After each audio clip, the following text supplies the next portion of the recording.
音视频被这个哔哩哔哩删除了，我们不得不重新做这个视频。这个视频是关于安卓手机上怎样把这个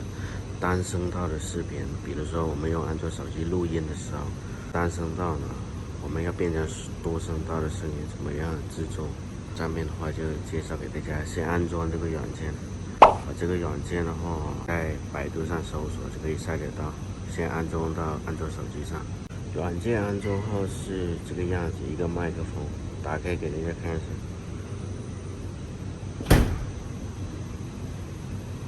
这是一个台湾的软件，打开这个入门，打开这个浏览，找到我们这个要单声道变为双声道的录音视频，放在安卓这个目录，点击这个音频格式，可以看到有2个波形，说明这个声音的话不是单声道的啊。如果你的单声道音频的话，我们先打开这个这里顶部这个红，转为单声道这里单声道音频是这样子前面的步骤是一样的。单声道视频我们先点击这个转为单声道，点击这个转换为立体声之后，就看到有2个波形，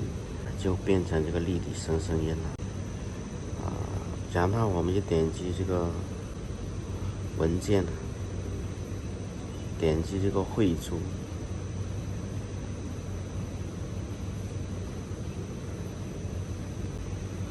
你可以选择音轨或者混合。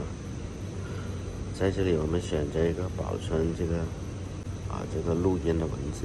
位置路径，我们就一样选择安卓文件夹。在这里我们输入一个名称，就是说改为立体声后的音频的名称，随便设一个，点击这个另存为在这里可以选择编码，采样率的话全部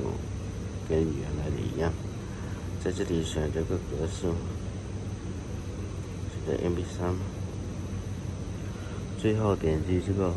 汇出，相当于导出。